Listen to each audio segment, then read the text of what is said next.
দেশের এই আইন শৃঙ্খলা পরিস্থিতি খারাপের পেছনে কিছু কারণ আছে। প্রথম কারণটা হচ্ছে যে আমরা নিজেরা হানাহানির মধ্যে ব্যস্ত, একজন আরেকজনের বিরুদ্ধে বিষোদ্গারে ব্যস্ত। এটা একটা চমৎকার সুযোগ অপরাধীদের জন্য। যেহেতু আমরা একটা অরাজক পরিস্থিতির মধ্যে বিরাজ করছি, তারা খুব ভালোভাবেই জানে যে এই সময়ে যদি এই সমস্ত অপরাধ করা যায় তাহলে এখান থেকে পরিত্রাণ পাওয়া সম্ভব। সেই কারণে এই অপরাধগুলো হচ্ছে। আমরা যদি সংগঠিত থাকি, একত্রিত থাকি, তাহলে অবশ্যই এটা সম্মিলিতভাবে মোকাবেলা করা সম্ভব হবে। Police, RAB, BGB, DGFI, NSI এগুলো দেশের জন্য অত্যন্ত গুরুত্বপূর্ণ কাজ করেছে অতীতে। খারাপ কাজের সাথে অসংখ্য ভালো কাজ করেছে। আজকে যে দেশের স্থিতিশীলতা, দেশটাকে যে এত বছর স্থিতিশীল রাখা হয়েছে, এটার কারণ হচ্ছে এই সশস্ত্র বাহিনীর বহু সেনা সদস্য, সিভিলিয়ান সবাই মিলে এই অর্গানাইজেশনগুলোকে, অসামরিক, সামরিক সবাই মিলে এই অর্গানাইজেশনগুলোকে এফেক্টিভ রেখেছে। সেই জন্য আজকে সুন্দর, এতদিন ধরে আমরা একটা সুন্দর পরিবেশ পেয়েছি। এর মধ্যে যারা কাজ করেছে, যদি অপরাধ করে থাকে সেটার শাস্তি হবে, অবশ্যই শাস্তি হতে হবে। না হলে এই জিনিস আবার ঘটবে। আমরা সেটাকে বন্ধ করতে চাই চিরতরে, কিন্তু তার আগে মনে রাখতে হবে আমরা এমনভাবে কাজটা করব এই সমস্ত অর্গানাইজেশনগুলো যেন আন্ডারমাইন না হয়। আজকে পুলিশ সদস্য কাজ করছে না, এটা বিশাল বড় কারণ হচ্ছে অনেকের বিরুদ্ধে মামলা, অনেকে জেলে। RAB, BGB, DGFI, NSI panicked. বিভিন্ন দোষারোপ, গুম, খুন ইত্যাদি তদন্ত চলছে। অবশ্যই তদন্ত হবে, দোষীদের বিচারের আওতায় আনতে হবে। এমনভাবে কাজটা করতে হবে যেন এই অর্গানাইজেশনগুলো আন্ডারমাইন না হয়। এই অর্গানাইজেশনগুলোকে যদি আন্ডারমাইন করে আপনারা মনে করেন যে দেশের শান্তি শৃঙ্খলা বিরাজ করবে, সবাই শান্তিতে থাকবেন, সেটা হবে না, সেটা সম্ভব না। আমি আপনাদের পরিষ্কার করে বলে দিচ্ছি, এই দেশের শান্তি শৃঙ্খলা রক্ষার দায়িত্ব খালি সেনাবাহিনীর না। 2 লক্ষ পুলিশ আছে, বিজিবি আছে, র্যাব আছে, আনসার ভিডিপি আছে, আমার আছে হচ্ছে 30,000 সৈন্য। এদেরকে আমি এই যে একটা বিরাট ভয়েড, আমি এই 30,000 সৈন্য দিয়ে আমি কিভাবে এটা পূরণ করব?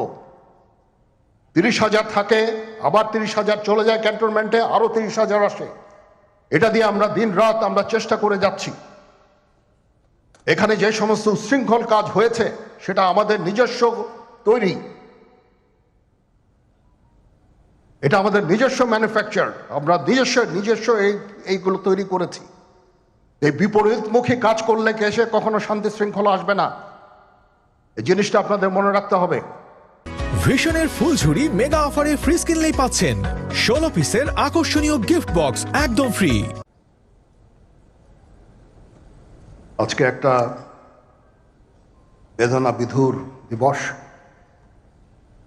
2009 সালের 25শে ফেব্রুয়ারি আমরা এই 57 জন চৌকস সেনা অফিসার, এবং শুধু তাই নয়, আমাদের কিছু কিছু পরিবারবর্গর সদস্যদের আমরা হারিয়েছি।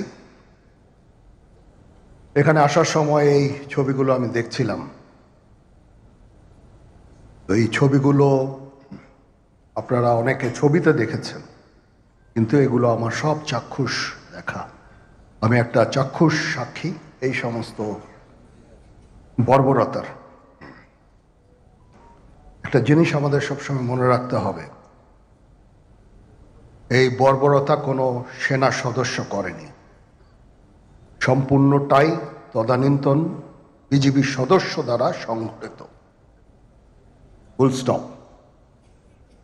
এখানে কোনো ইফ এবং বাট নাই। এখানে যদি ইফ এবং বাট আনেন, এই যে বিচারিক কার্যক্রম এতদিন ধরে হয়েছে, 16 বছর ধরে 17 বছর ধরে যারা জেলে আছে, যারা কনভিক্টেড, সেই বিচারিক প্রক্রিয়া ব্যাহত হবে। এই জিনিসটা আমাদের খুব পরিষ্কার করে মনে রাখা প্রয়োজন। এই বিচারিক প্রক্রিয়াকে নষ্ট করবেন না। যে সমস্ত সদস্য শাস্তি পেয়েছে তারা শাস্তি পাওয়ার যোগ্য। এখানে কোনো রাজনৈতিক নেতৃবৃন্দ এর মধ্যে উপস্থিত ছিল কিনা, ইনভলভ ছিল কিনা, বাইরের কোনো শক্তি এর মধ্যে ইনভলভ ছিল কিনা, সেটার জন্য কমিশন করা হয়েছে।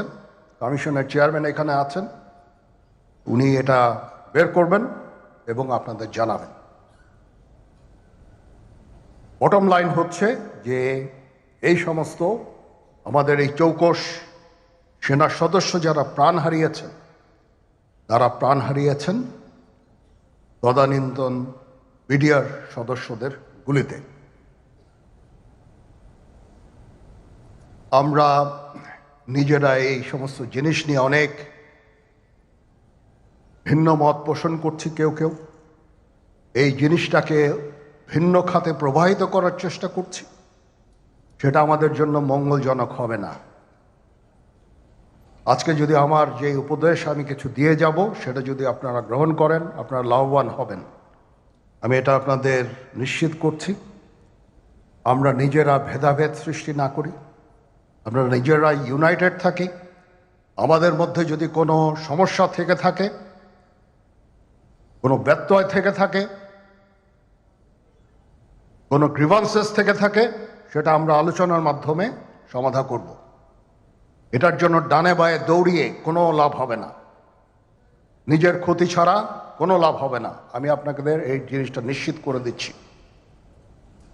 কিছু কিছু সদস্যদের দাবি যে তারা 2009 সাল থেকে আজ পর্যন্ত বিভিন্ন শাস্তি পেয়েছেন। কেউ কেউ দায়ী করছেন যে তারা অযাচিতভাবে শাস্তি পেয়েছেন। এটার জন্য আমি একটা বোর্ড করে দিয়েছি, একজন লেফটেন্যান্ট জেনারেল সেই বোর্ডের সদস্য। প্রথম ফেজে 51 জন সদস্যর ব্যাপারে আমার কাছে রিকমেন্ডেশন নিয়ে এসেছে। তার রিকমেন্ডেশনের অধিকাংশই আমি গ্রহণ করেছি এবং আরও বেশি আমি দিয়েছি। নেভি এয়ারফোর্সও তাদের এই কার্যক্রম চালিয়ে যাচ্ছে। আমার স্ট্যান্ড পয়েন্ট হচ্ছে, যদি কেউ অপরাধ করে থাকে সেটার জন্য কোনো ছাড় হবে না, বিন্দু মাত্র ছাড় নাই। আমি আপনাদের পরিষ্কার করে দিচ্ছি, it is a discipline force. Discipline ফোর্সকে ডিসিপ্লিন থাকতে দেন। আজকে এই যে দেশের ক্রান্তি লগ্নে সমস্ত বাহিনী, সমস্ত অর্গানাইজেশন বিপর্যস্ত হয়ে পড়েছে। খালি সেনাবাহিনী টিকে আছে, বিমান বাহিনী টিকে আছে, নৌবাহিনী টিকে আছে। কেন? Because of discipline. তারপরেও আমি আমার অফিসারকে আদেশ দিয়েছি, যদি সামান্যতম কোনো সন্দেহের অবকাশ থাকে, কোনো কার বিরুদ্ধে যেই অ্যাকশন না হয়েছে, অপরাধী কিনা যদি সামান্য কোনো সন্দেহের অবকাশ থাকে, সেটা তাদের ফেভারে যাবে। এটা হচ্ছে আমার ঢালাও নির্দেশ। সেই হিসাবে বিভিন্ন প্রস্তাব আমার কাছে এসেছে। কোনো কোনো প্রস্তাবে আমি আরও আমার নিজে থেকে যোগ করে আরও বেশি আমি দিয়েছি। এভাবে পর্যায়ক্রমে অফিসাররা অ্যাপিয়ার করবে, আসবে এবং তাদের এই জিনিসগুলো আমরা দেখব। দেখে যদি মনে হয় যে তাদেরকে করার অবকাশ আছে কিছু, অবশ্যই আমরা করব। এটা ন্যায় নীতিতে আমরা প্রতিষ্ঠিত থাকব ইনশাআল্লাহ। আপনারা কিছু মনে করবেন না, আজকে আমি একটু পরিষ্কার করে আমি কথা বলতে চাই। আপনাদের সবার হয়তো ভালো নাও লাগতে পারে, কিন্তু বিশ্বাস করেন, আমার এটা যদি আপনারা গ্রহণ করেন, আপনারা লাভবান হবেন, কোনো ক্ষতি হবে না দেশের। আমার অন্য কোনো আকাঙ্ক্ষা নাই। আমার একটাই আকাঙ্ক্ষা, দেশ এবং জাতিটাকে একটা সুন্দর জায়গায় রেখে ছুটি করা। I had enough. Was last 7-8 months I had enough. আমি চাই দেশ এবং জাতিকে একটা সুন্দর জায়গায় রেখে আমরা সেনানিবাসে ফেরত আসব।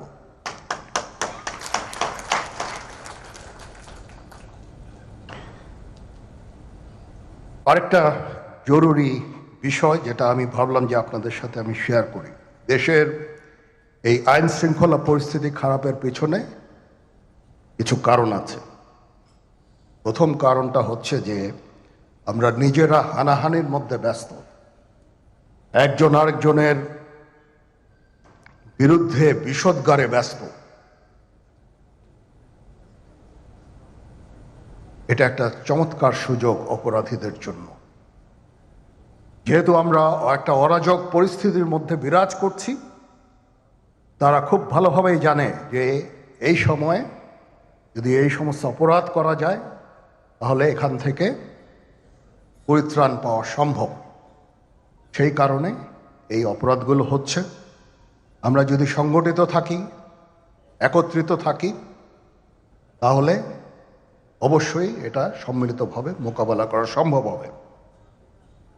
Police, RAB, BGB, TGFI, NSI এগুলো দেশের জন্য অত্যন্ত গুরুত্বপূর্ণ কাজ করেছে অতীতে। খারাপ কাজের সাথে অসংখ্য ভালো কাজ করেছে। আজকে যে দেশের স্থিতিশীলতা, দেশটাকে যে এত বছর স্থিতিশীল রাখা হয়েছে, এটার কারণ হচ্ছে এই সশস্ত্র বাহিনীর বহু সেনা সদস্য, সিভিলিয়ান সবাই মিলে এই অর্গানাইজেশনগুলোকে, অসামরিক সামরিক সবাই মিলে এই অর্গানাইজেশনগুলোকে এফেক্টিভ রেখেছে। সেই জন্য আজকে সুন্দর, এতদিন ধরে আমরা একটা সুন্দর পরিবেশ পেয়েছি। এর মধ্যে যারা কাজ করেছে, যদি অপরাধ করে থাকে সেটার শাস্তি হবে, অবশ্যই শাস্তি হতে হবে। জনগণের কল্যাণেই কাজ করেছে, জনগণের জন্য, কোনো একটা দলের জন্য না। এটা হলো বাস্তবতা। কিন্তু আজকে যখন দেখি সমস্ত রাগ আওয়ামী লীগের উপর, সমস্ত দোষ আওয়ামী লীগের, সমস্ত দোষ আমাদের, নির্বিচারে আমাদের উপর অত্যাচার নির্যাতন চলছে, জেল জুলুম চলছে, পাশাপাশি মুক্তিযুদ্ধের চেতনাকে নস্যাৎ করা, মুক্তিযুদ্ধের স্মৃতিচিহ্নগুলি মুছে ফেলা। আজকে বাংলাদেশের অবস্থাটা কি? এই মুহূর্তে আপনারা দেখেন দেশটা অচল। কেন? সরকারি কর্মচারীদের যে দুরবস্থা, তাদের চাকরি খাবার জন্য এক অধ্যাদেশ জারি, তার উপর অর্থনৈতিক অবস্থা কী অবস্থা। আজকে আমাদের ব্যবসায়ীরা নিজেরাই বলছেন যে 2 মাসের মধ্যে 50% শিল্প বন্ধ হয়ে যাবে। ইতিমধ্যে প্রায় 1100 শিল্প কলকারখানা বন্ধ, একে একে গার্মেন্টস বন্ধ, শ্রমিকরা চাকরি হারিয়ে তারা কোথায়? মেয়েরা ঘরে ফিরে যাচ্ছে কাঁদতে কাঁদতে। আজকে দেশের অবস্থাটা কি? যে কোনো একটা ঘরের মধ্যে বাড়িতে ঢুকে যে কি তারা সমন্বয়ক, এখন আবার সেটা নতুন পার্টি হয়েছে এনসিপি আর বিএনপি জামাত, এরা মিলে সেখানে নির্যাতন, লুটপাট, কারো বাড়িতে ঢুকে লুটপাট করা, মারা, অত্যাচার করা। এটা কোন ধরনের কাজ? এটা কোন গণতান্ত্রিক ধারা? এটা কোন স্বাধীনতা? সেটাই তো প্রশ্ন।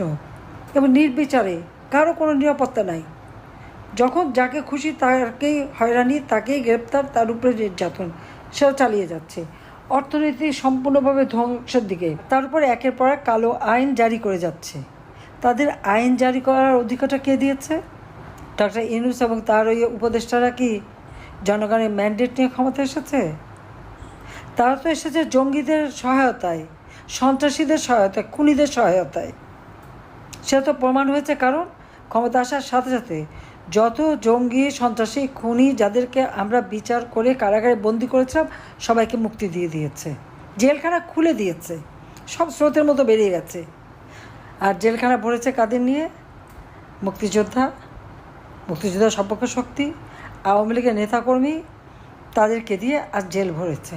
প্রায় 5 লক্ষের উপর শুধু মামলা, এবং আসামি। আমার মনে হয় ডক্টর ইউনূস একটা রেকর্ড করে ফেলেছে। কোনো দেশে এইভাবে এত লক্ষ লক্ষ মানুষের বিরুদ্ধে মামলা দিতে পারে আর আসামি করতে পারে আর হয়রানি করতে পারে, এটা বোধহয় আর কোথাও কোনোদিন ঘটে নাই। সে এইভাবে নির্যাতন আওয়ামী লীগের উপর চালাচ্ছে, তারপর কি আওয়ামী লীগের কার্যক্রম নিষিদ্ধ। স্বৈরাচার বলা হয় আমাকে। স্বৈরাচার কে? আপনারা দেখেছেন সরকারি কর্মচারীদের আইন একটা অধ্যাদেশ করা হয়েছিল 79 সালে। সেটাকে আমরা আইনে পরিণত করি। এটা কোর্টের একটা অর্ডার ছিল, কারণ সামরিক মানে শাসকদের ক্ষমতাকে অবৈধ ঘোষণা করা হয়েছিল। সেইখান থেকে আমরা আইনটা করে দিই, কিন্তু সেই আইনকে বাদ দিয়ে ওই 79-এর অধ্যাদেশের সূত্র ধরে একটা অধ্যাদেশ জারি করেছে। আমার এখানে প্রশ্ন, এই অধ্যাদেশ জারি করার কি অধিকার তার আছে? ইউনূসের আছে? সে তো তার ওই যে পদবিটা যেটা সে আছে, ওটা তো কোনো সংবিধানে নাই। জনগণের ভোটে নির্বাচিত হয়ে সে আসেনি।